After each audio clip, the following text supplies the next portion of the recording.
यीशु मसीह के मधुर नाम से आप सबको मेरा जय मसीह की। प्रभु का दास प्रदीप तेजी आज फिर एक बहुत ही अच्छे संदेश के साथ आपके सामने है। और आज का जो मेरा विषय है वो है परमेश्वर के न्याय।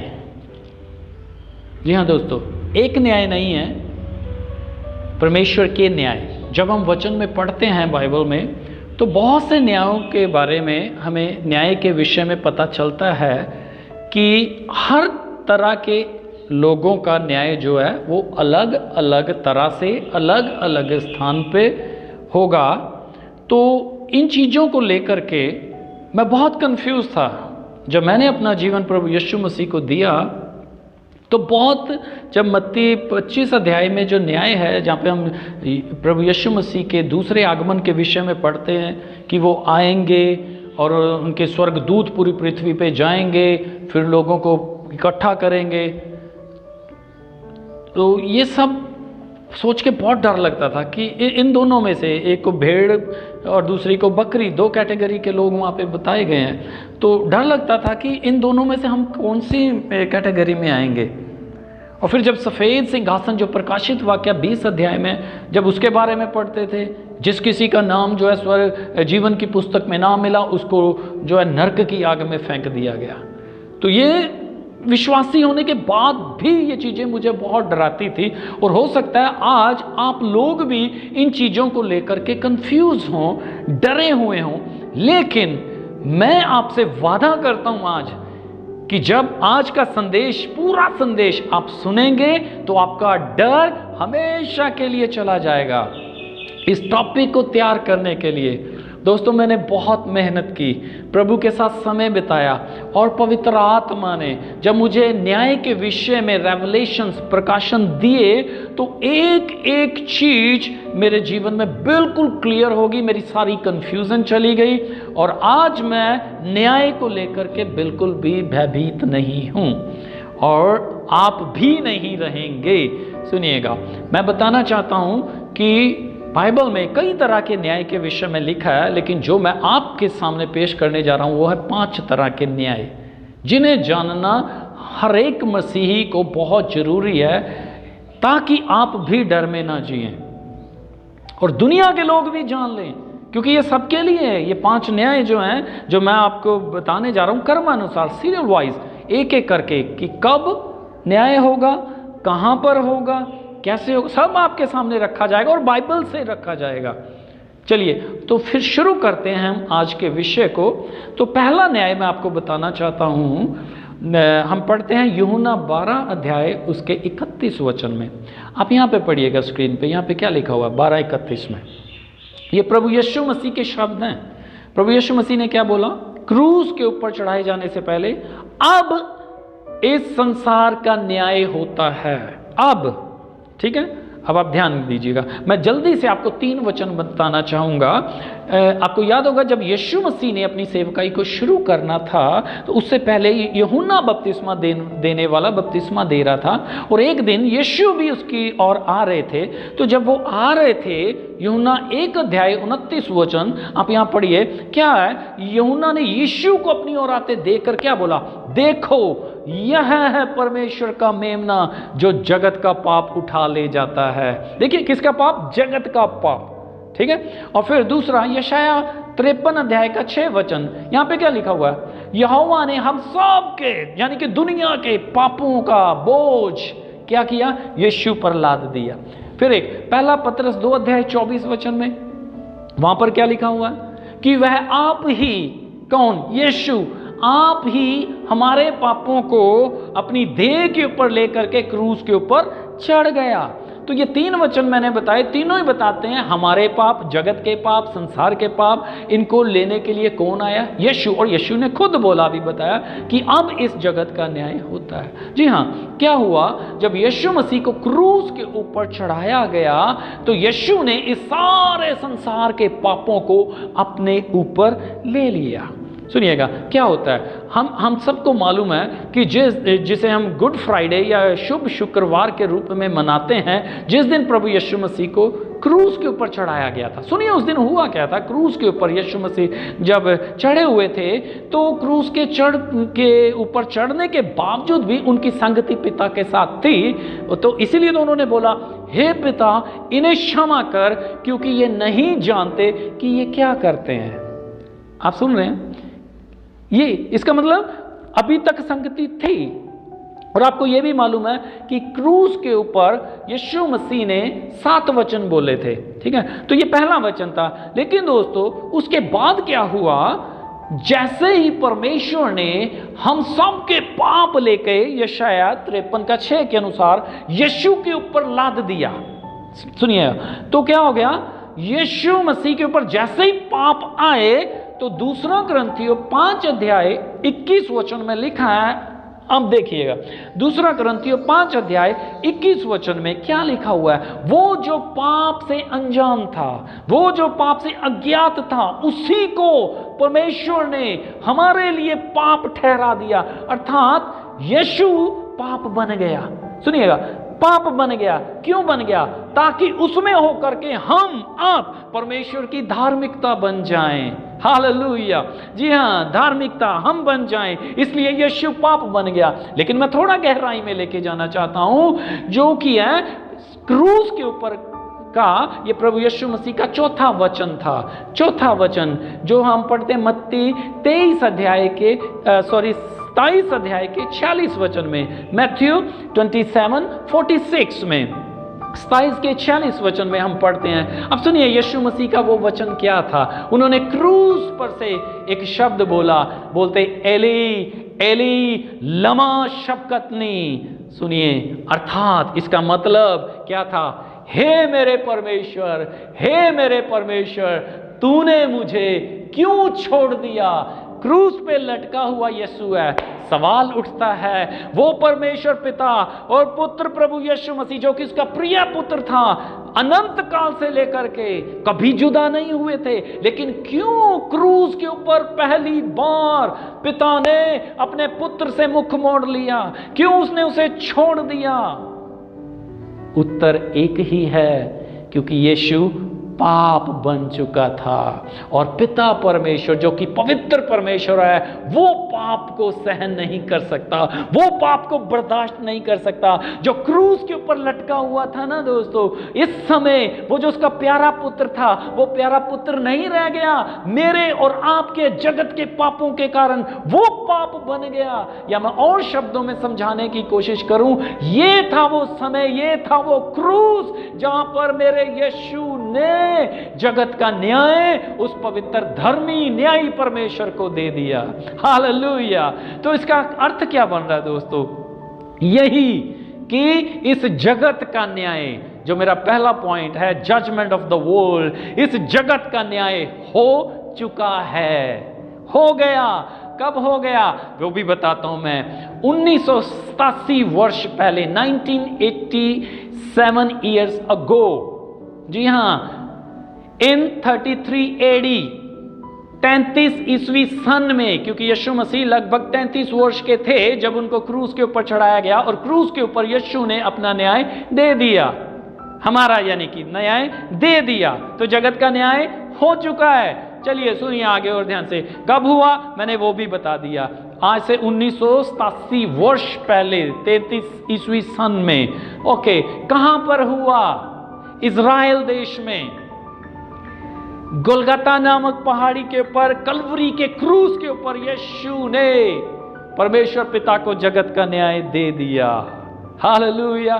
चलिए अब मैं लेके आना चाहता हूं दूसरे न्याय की तरफ, कि दूसरा न्याय है वो किनका होगा। तो उसको मैंने पॉइंट या नाम या जो मेरा दूसरा पॉइंट है वो है जजमेंट ऑफ द बिलीवर्स, विश्वासियों का न्याय। हाँ, कंफ्यूज मत होइएगा, विश्वासियों का न्याय, इसे आपने समझना है। जब आप समझ जाओगे फिर आप सुकून के साथ जी पाओगे। यह बात तय है कि हां, विश्वासियों का न्याय भी होगा। चलिए मैं बताना चाहता हूं आपको कि कुछ वचन हैं जो ये बताते हैं कि क्रिश्चियंस का मसीहों का न्याय जो है होगा।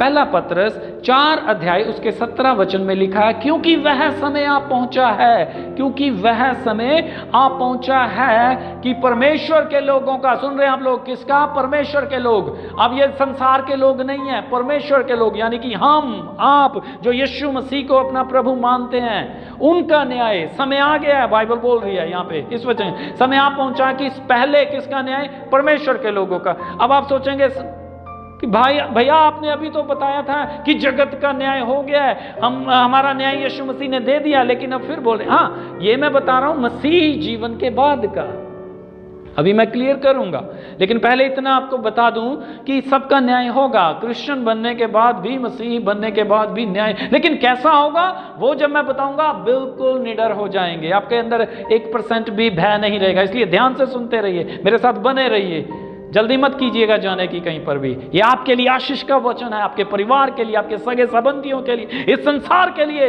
ये आशीष का वचन है। सुनिए, पहला पत्र 4:17 में बता दिया। दूसरा कुरिन्थियों 5 अध्याय उसके 10 वचन में लिखा है कि अवश्य है कि हम सबका हाल, हम सबका, मसीहियों का हाल क्या? मसीह के न्याय आसन के सामने खुल जाए, और जो भी भले बुरे काम हमने अपनी देह में होकर किए हैं उनका बदला हमें मिले। ये दूसरा कुरिन्थियों 5:10 में लिखा हुआ है।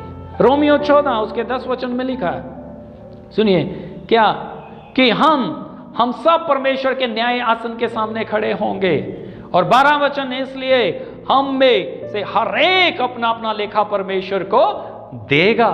जी हाँ, तो ये तीनों वचन बहुत डराने वाले हैं कि मसीह में हम सब परमेश्वर के सामने खड़े होंगे, एक एक काम का हिसाब हो, चाहे वो भला हो चाहे बुरा हो। लेकिन अब मैं आपको गुड न्यूज़ की तरफ लेके जाना चाहता हूं।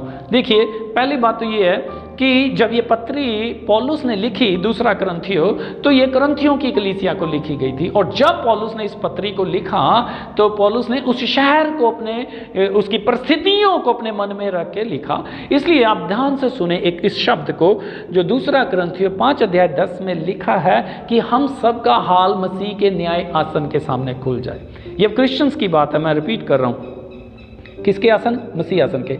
अब आप ध्यान से सुनिएगा कि कुरिन्थियों में एक स्टेडियम था, और उस स्टेडियम में क्या होता था? स्पोर्ट्स होती थी, और जितने भी वहाँ पे उस गेम, जो लोग गेम्स करते थे और जो विजयी होते थे उनको इनाम दिया जाता था। जैसे आज भी पूरे वर्ल्ड में जो है तरह तरह की गेम्स होती हैं, वर्ल्ड कप होता है ना, एशियन कप होता है, और तरह तरह के कप हर गेम में, चाहे वो आप उसको बैडमिंटन ले लीजिए, सॉकर ले लीजिए, आप क्रिकेट ले लीजिए, टेबल टेनिस है, और भी कोई भी गेम है, तो उसमें चाहे उसे आप रेस किसी तरह की ले लीजिए, मैराथन है, तो उसमें सब लोग जो हिस्सा लेते हैं तो इनाम किनको मिलता है? जो जीतते हैं। तो पौलुस ने उस स्टेडियम को मद्देनजर रख के, अपने जहन में रख करके इस पत्री को लिखा।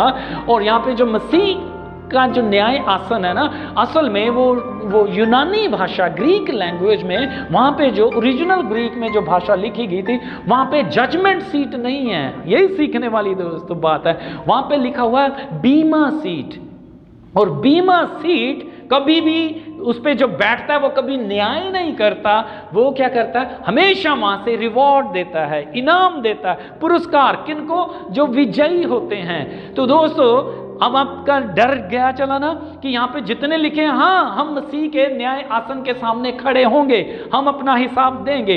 लेकिन आपको ये बात जानना है कि हमारा हिसाब जो यहाँ पर है वो हमें हमारे पापों की सजा के लिए नहीं है, क्योंकि सजा यीशु ले चुका है।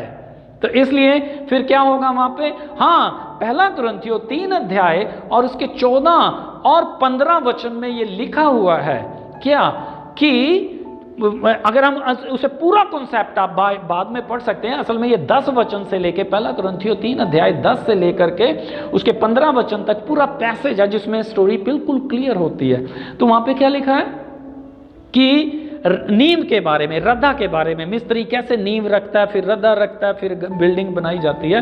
तो वहाँ पे लिखा है ये उन क्रिश्चियंस की लाइफ है जो पाप में भी गिर चले जाते हैं या पाप करते हैं, है ना, या गलत टीचिंग में चले जाते हैं। तो इसलिए बोला है कि जिसकी नींव घास पर होगी, सोने पर होगी, घास फूस, सोना चांदी, लकड़ी, इन सब, मिट्टी, इन सब के ऊपर होगी, उनके काम क्या होंगे। 14 और 15 वचन में लिखा है कि जो धर्मी लोग होंगे, जिनकी नींव यीशु मसीह के ऊपर है, जो बिल्कुल सही शिक्षा में चलते थे, आत्मा सच्चाई से उसकी आराधना करते थे, वो तो क्या है, वो बचाए जाएंगे, है ना। लेकिन जो गलत शिक्षा में चलेंगे, जो पाप में चलेंगे, जिनसे गलतियां पाप हो गए लेकिन फिर भी उन्होंने मन फिरा लिया, उनके लिए क्या होगा, उनके काम जल जाएंगे।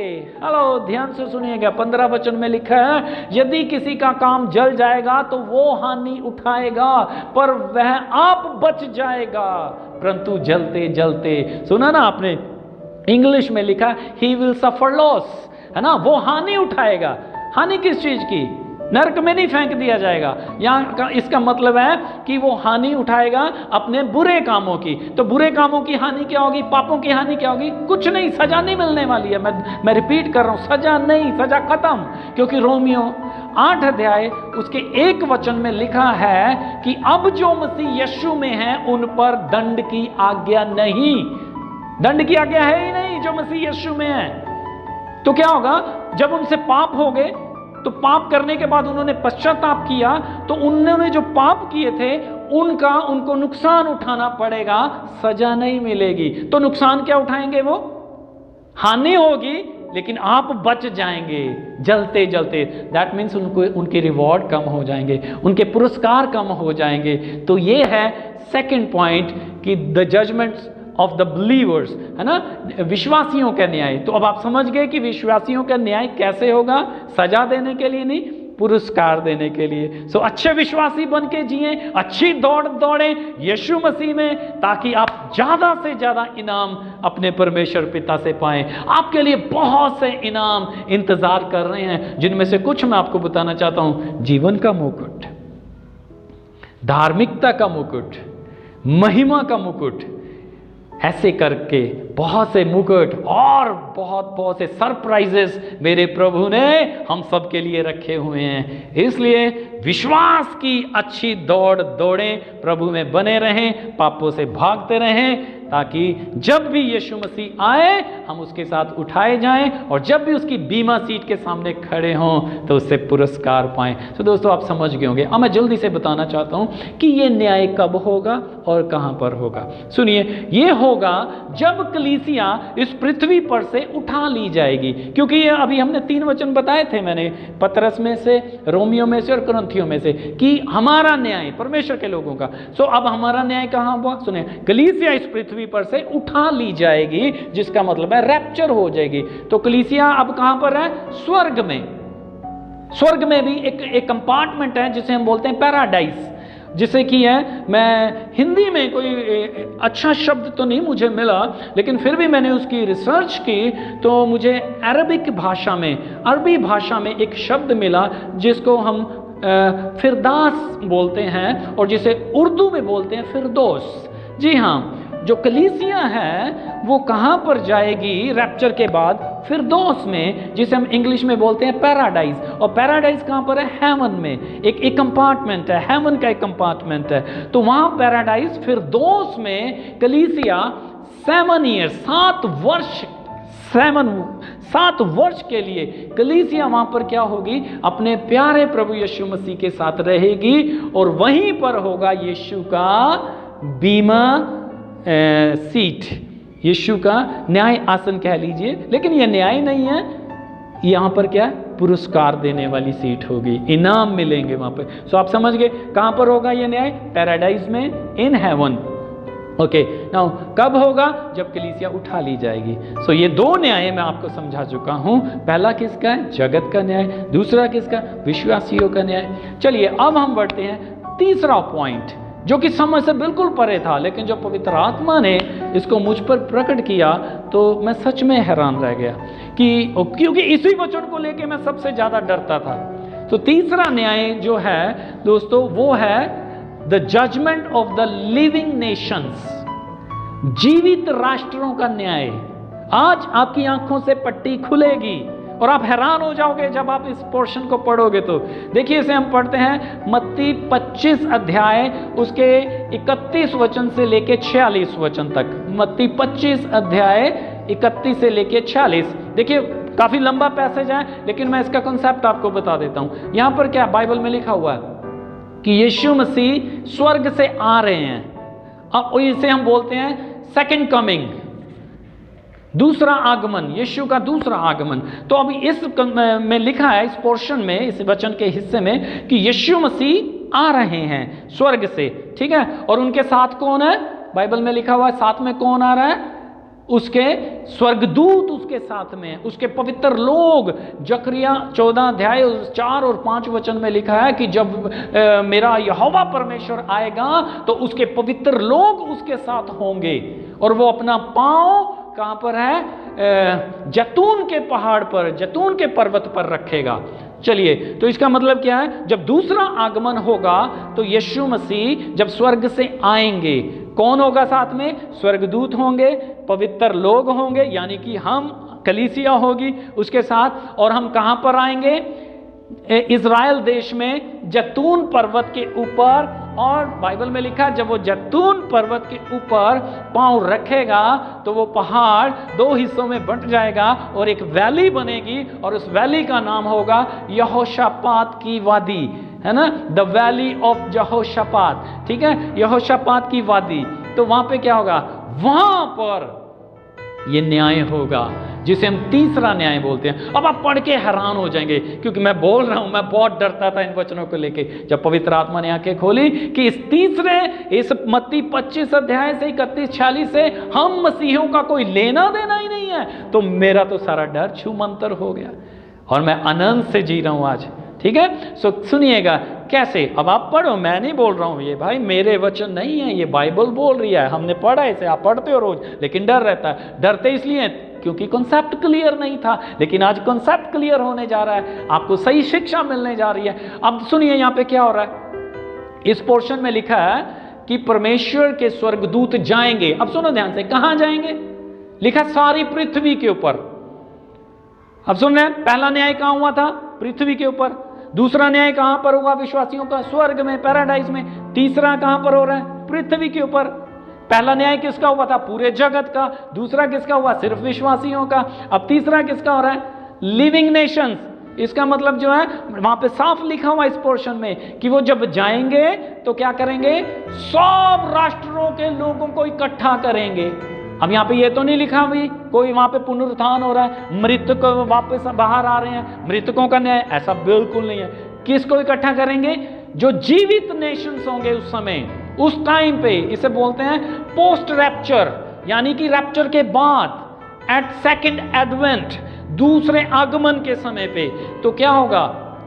आएंगे परमेश्वर के स्वर्गदूत, सारी दुनिया में जाएंगे और वहां से सबको पकड़ के इकट्ठा करेंगे।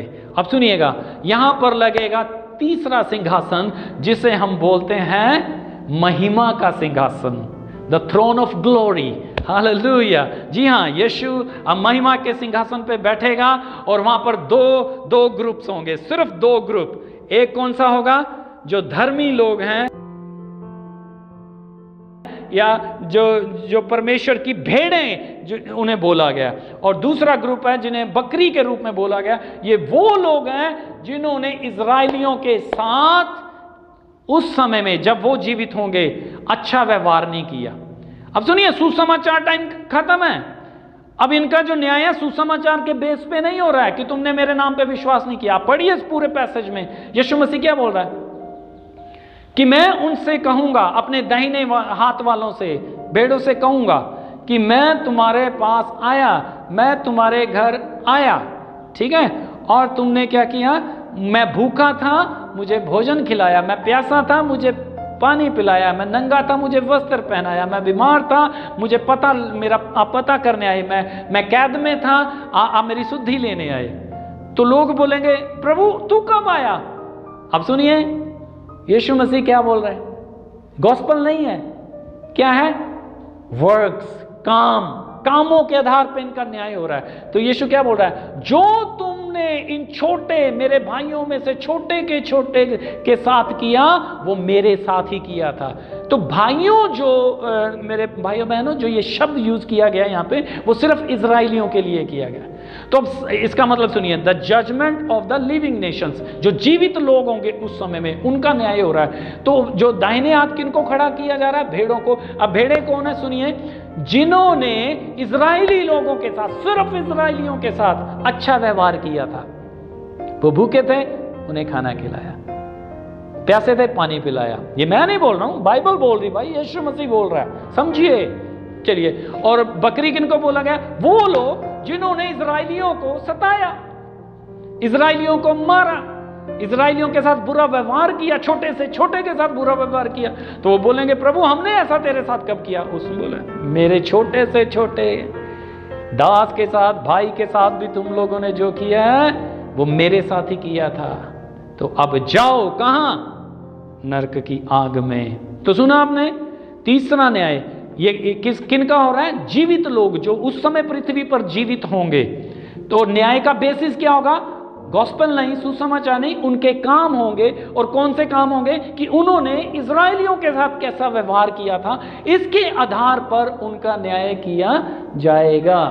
जी हां, तो समझ गए कब होगा ये तीसरा न्याय? पोस्ट रैप्चर, यानी कि रैप्चर के बाद, जब सेकंड एडवेंट, जब दूसरा आगमन होगा। कहां पर होगा? इस पृथ्वी पर होगा। तो तीन न्याय के बारे में मैं आपको समझा चुका हूं। तो अभी हम दोस्तों चौथे पॉइंट की तरफ, या चौथा न्याय किसका होगा, कब होगा, उसको अब जल्दी से देखेंगे। तीन न्याय हम समझ चुके हैं। अब चौथा न्याय जो है वो है the judgement of the angels, यानी स्वर्गदूतों का न्याय। अब पहला कुरिन्थियों 6 अध्याय उसके 2 और 3 वचन में लिखा है, दूसरे वचन में लिखा है, क्या तुम नहीं जानते कि पवित्र लोग जगत का न्याय करेंगे?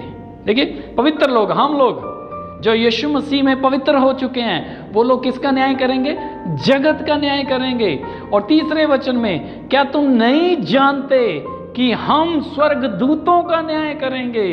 जी हां, चौथा न्याय जो होगा वो स्वर्गदूतों का न्याय होगा।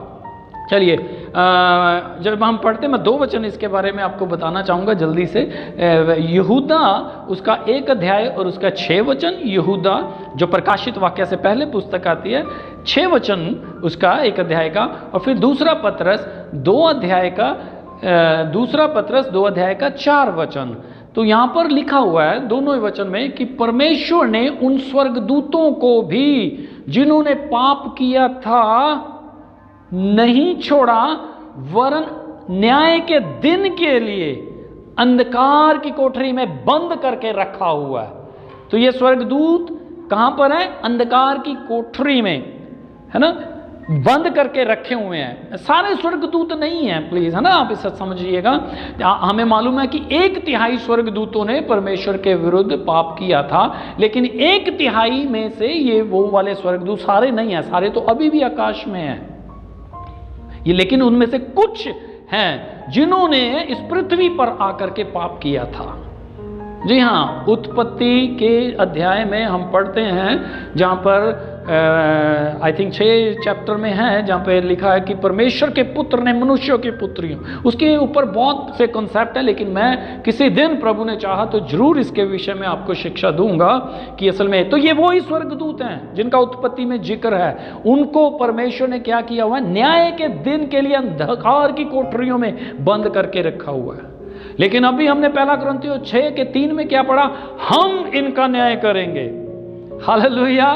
कितनी खुशी की बात है कि परमेश्वर ने ना सिर्फ हमारा न्याय अपने ऊपर लिया, बल्कि हमें न्याय करने का अधिकार भी दिया कि जगत का और स्वर्गदूतों का न्याय हम करेंगे। और वो समय आ रहा कि हम लोग इनका न्याय करें। चलिए, मैं आपको जल्दी से बताना चाहता हूं ये कब होगा। ये होगा जब रैप्चर के जब कलीसिया 7 वर्ष तक स्वर्ग में रह चुकी होगी और दूसरा आगमन हो चुका होगा, और उसके बाद जो तीसरा पॉइंट हमने बताया था आपको कि क्या होगा, लिविंग नेशन जो जीवित राष्ट्र होंगे उनका न्याय किया जाएगा। और जैसे ही उनका न्याय होगा फिर शुरू होगा यीशु मसीह का 1000 वर्ष का राज्य। तो जैसे ही यीशु मसीह का 1000 वर्ष का राज्य खत्म होगा तो उसके बाद फिर उस 1000 वर्ष के राज्य के बाद स्वर्गदूतों का न्याय होगा। ठीक है, और इसके बारे में अभी तक कोई क्लियर तस्वीर नहीं है कि ये न्याय कहां पर होगा। लेकिन जो 5वां पॉइंट है, मैं दोनों को मिक्स करके बाद में आपको बता दूंगा। जो 5वां पॉइंट है जिसे हम बोलते हैं फाइनल जजमेंट, अंतिम न्याय, जिसे हम पढ़ते हैं प्रकाशित वाक्य 20 अध्याय उसके 11 वचन से लेकर के 15 वचन तक। अब ये देखिएगा, जो यहां से जो स्टोरी है, यहां पे लिखा एक सफेद सिंहासन रखा गया जिसके ऊपर कोई बैठ गया, है ना। और फिर उसके बाद हम देखते हैं कि सब पुस्तकें खोली गई, सबके न्याय किए गए, और जैसे जैसे उनके काम थे उस हिसाब से उनका न्याय किया गया। और जिस किसी का नाम, इस पैसेज में लिखा, जिस किसी का नाम जीवन की पुस्तक में ना मिला वो आग की झील में डाल दिया गया। लेकिन अब एक बात आप ध्यान कीजिए, ये 5वां न्याय जो है, फाइनल जजमेंट, अंतिम न्याय, वो किसका है? तो इस पैसेज में आप पढ़ेंगे ये सिर्फ मृतकों का है, मरे हुए लोग। अब ये मरे हुए लोग कौन है? आदम से लेकर के उस समय तक, यानी कि जब तक अंतिम न्याय नहीं आ जाता, जब तक दुनिया का अंत नहीं हो जाता, जितने भी मरे हैं लोग, और वो मृतक जिन्होंने कभी मन नहीं फिराया, वो मृतक जो कभी धर्मी नहीं रहे, आदम से लेके उस युग तक जितनों ने भी परमेश्वर का विरोध किया, अपने पापों में जीवन बिताया, अपने पापों से कभी मन नहीं फिराया, उस दिन वो सब मृतक जो है परमेश्वर के सामने खड़े होंगे। तो आप समझ गए 5वां जो न्याय है वो किनका है? मृतक लोगों का। सृष्टि के आरंभ से लेकर के तब तक जितने भी मृतक हैं वो अंतिम न्याय वाले दिन, इसी तो लिखा, इसलिए लिखा अधोलोक भी मृतक दे देगा, समुद्र भी मृतक दे देगा, सब मुर्दे उस दिन उठ खड़े होंगे। तो ये कब होगा? 1000 वर्ष के बाद, दुनिया के अंत में। लेकिन कहां पर होगा इसका भी क्लियर नहीं है, प्लेस इज नॉट रिवील्ड। क्यों? क्योंकि इसके 11 वचन में लिखा है, प्रकाशित वाक्य 20 के 11 में, कि आकाश और पृथ्वी भाग गए। तो पृथ्वी पर नहीं हो सकता क्योंकि पृथ्वी भाग गई, स्वर्ग में भी नहीं हो सकता क्योंकि स्वर्ग भी भाग गया, तो दोनों भाग गए।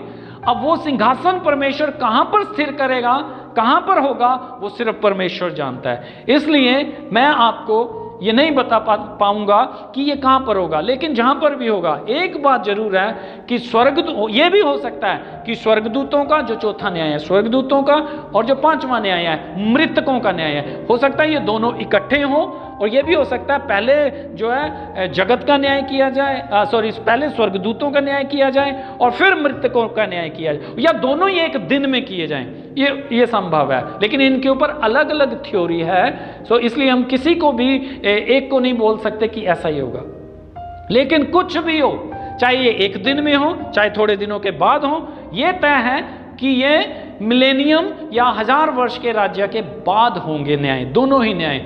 और एक बात और है कि इस न्याय को परमेश्वर पिता करेगा, यीशु मसीह के द्वारा करेगा, और यीशु मसीह हमारे द्वारा करेगा। यही तो बाइबल बोल रही है कि हम जगत का न्याय करेंगे, हम स्वर्गदूतों का न्याय करेंगे। चलिए दोस्तों, मेरे हिसाब से आप समझ चुके हैं कि बाइबल में कितने न्याय होंगे और किस तरह से होंगे, कब होंगे, कैसे होंगे, कैसा उनका परिणाम होगा, कौन स्वर्ग जाएगा, कौन नरक जाएगा, किसको इनाम मिलेंगे। ये सब मैंने कोशिश किया है आपके सामने बिल्कुल स्पष्ट करने की। लेकिन अभी भी अगर आपके मन में किसी भी तरह की कोई उलझन है तो मैं एक चार्ट मैंने आपके लिए प्रिपेयर किया है, तो उसके द्वारा मैं आपको ये समझाना चाहूँगा, तब आपकी तस्वीर जो है बिल्कुल क्लियर हो जाएगी। तो आप स्क्रीन पे देख सकते हैं, यहाँ पे स्क्रीन में देख सकते हैं कि यहाँ पर मान लीजिए ये है जो मैंने बताया था कि सबसे पहला जो न्याय है वो किसका है? जगत का न्याय।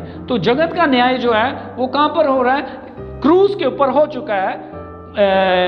यूहन्ना 12 अध्याय के 31 वचन के अनुसार यीशु मसीह ने वो न्याय सन 33 ईस्वी सन में, यानी कि 1987 वर्ष पहले वो जगत का न्याय दे दिया है। अब जो लोग यीशु मसीह को अपना प्रभु करके स्वीकार कर लेते हैं, उनका न्याय दोबारा कभी नहीं होगा। चलिए, उसके बाद दूसरा न्याय कब होगा? देखिए, उस न्याय से लेकर के अब तक 2000, अभी हम 2020 में जी रहे हैं, 2020 जो वर्ष है इसमें हम चल रहे हैं, जी रहे हैं, तो क्या अभी तक रैप्चर नहीं हुआ है? तो जैसे ही रैप्चर होगा, तो मान लीजिए अगर उसके बीच में हम 2020 साल का गैप लाएं या 1987 वर्ष का जो गैप लाएं, तो लगभग 2000 के करीब है। तो दूसरा न्याय कब होगा? रैप्चर के समय। तो ये पहला कहां पर हो गया? पृथ्वी के ऊपर, इज़राइल देश में। दूसरा कब होगा? पैराडाइज में, स्वर्ग में, जो एक कंपार्टमेंट है स्वर्ग का, पैराडाइज में। तो तीसरा कब होगा? 7 वर्ष जब बीत जाएंगे और यीशु मसीह वापस आएंगे, जिसे हम दूसरा आगमन बोलते हैं, तो वो कब होगा? उन 7 वर्षों के बाद। कहां पर? इस पृथ्वी में, यहोशापात की वैली में, वहां पे जो है जीवित, तीसरा न्याय जीवित राष्ट्रों का न्याय होगा। ओके, उसके बाद चौथा न्याय किसका होगा? वो स्वर्गदूतों का होगा। चलिए, वो न्याय कब होगा? जब यीशु इनका न्याय कर चुका होगा, जीवित राष्ट्रों का, तब शुरू होगा 1000 वर्ष का राज्य, जो मसीह का राज्य होगा इस पृथ्वी के ऊपर, जिसे हम शांति का राज्य बोलते हैं, ये वो शुरू होगा। तो उसके बाद क्या होगा जी?